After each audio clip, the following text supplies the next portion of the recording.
Donc moi je suis Mathieu Gontier, je suis paysagiste et je suis dans l'agence Wagon Landscaping, donc qui est le collectif qui est présenté ici pour ce projet.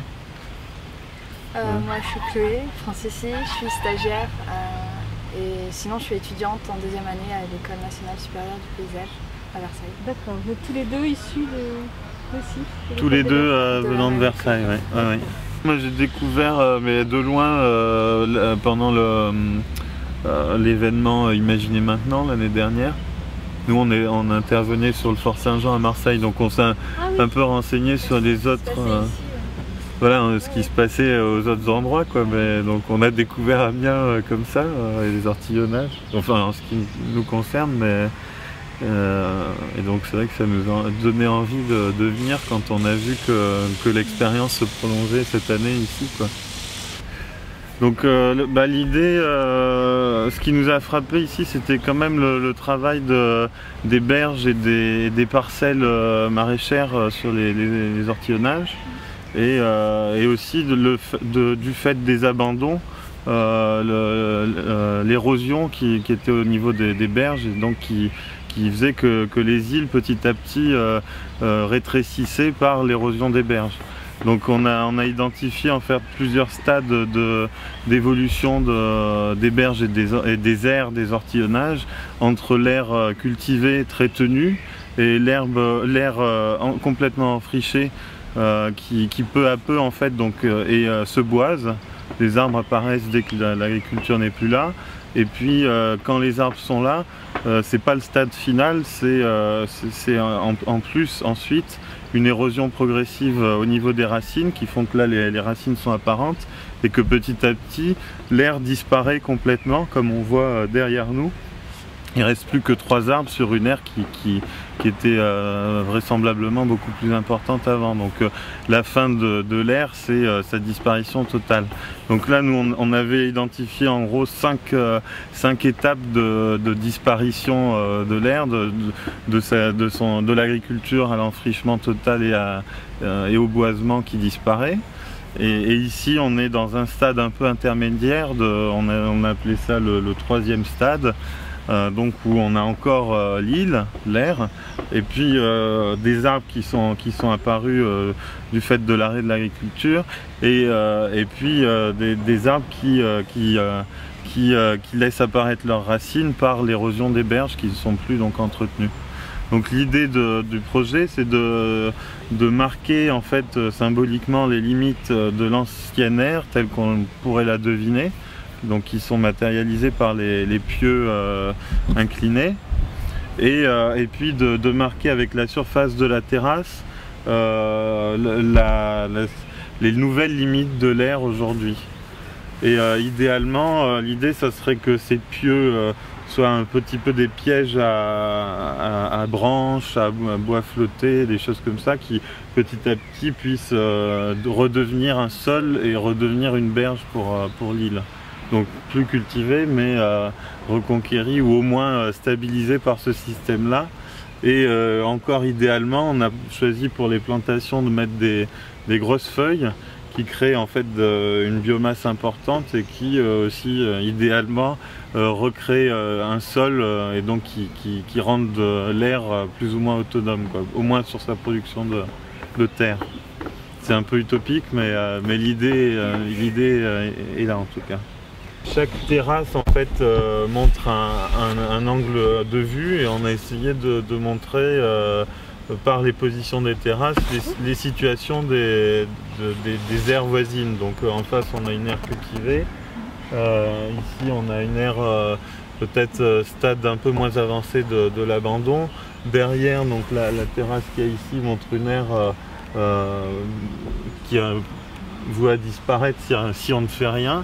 Et puis de l'autre côté, sur l'autre île, donc on pourrait voir plus tard, c'est montrer une aire elle jardinée, puisqu'il y a aussi il n'y a pas que l'agriculture et le maraîchage, mais on a bien vu aussi qu'il y avait des aires qui étaient jardinées, quoi. Et puis en face, donc la dernière terrasse montre aussi un autre projet, un projet voisin des années précédentes. Upside Down. Voilà, Upside Down. Alors le titre de votre jardin, vous l'avez appelé le Jardin d'Hérode. Ben, le Jardin d'Hérode avec un grand E pour l'érosion.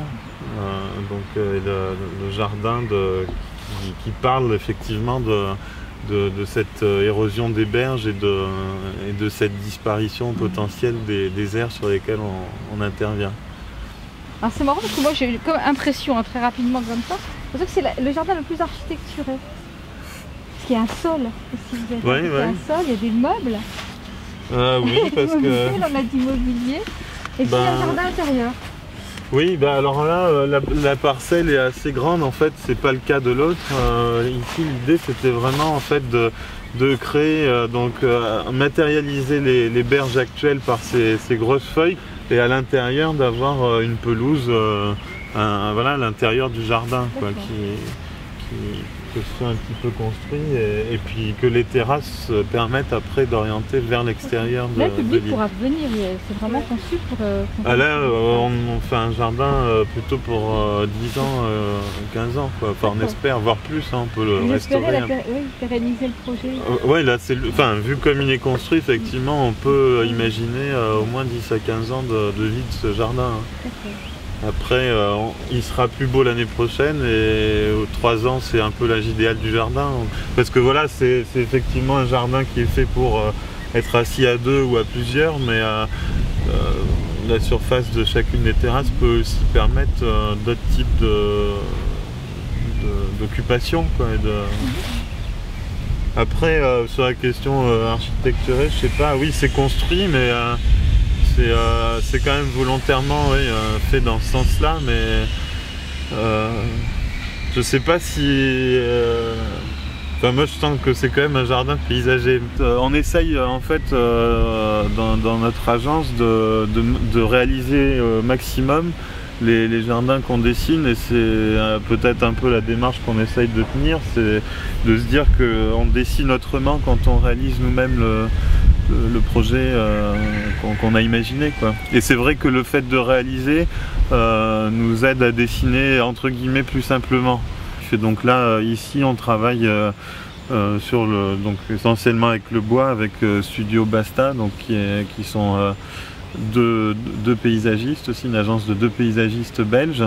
Donc ils viennent de Courtrai nous aider sur la réalisation. Ça dépend, on est très interventionniste ici parce qu'on a quasiment effectivement tout replanté. On a laissé quand même un massif existant un peu en référence. De l'autre côté, on n'a rien planté, hein, et on ne veut rien planter. Donc voilà, après c'est... Encadré, c'est tout. Oui, voilà, ouais. C'est donc... je crois qu'on est, dans le genre interventionniste, on l'est peut-être pas forcément autant que ça, quoi. Quand on pense à l'aménagement aujourd'hui classique, je crois que quand même on est plus là dans le jardinage, effectivement, vous le disiez tout à l'heure, on a créé des vues, on a relevé un petit peu les couronnes des arbres pour que quand on est assis, l'œil puisse voir un peu plus loin que les premières feuilles. On peut aussi voir ces terrasses comme des radeaux d'observation. Gilles Clément aimerait bien le terme. Sur la question des maîtres, oui, évidemment, Gilles Clément, il nous influence, il nous inspire, dans le bon sens du terme. Et après, il y a quand même, il y en a d'autres effectivement à l'école, entre effectivement les grands gestes de Corajou, je dirais le côté sensible ou artistique plus enseigné par Jean-Luc Brisson. On a quand même effectivement des personnes comme ça référentes qui nous guident, et qui, sur chaque site, effectivement, on est amené à penser à telle ou telle personne. Je pense aussi à Gabriel Chauvel en écologie. Enfin, chacun a vraiment une personnalité de paysagiste et d'enseignant à l'école, donc effectivement, et ils sont tous quasiment praticiens. Donc c'est vrai qu'ils nous influencent, que là-dessus on les admire tous, quoi, parce que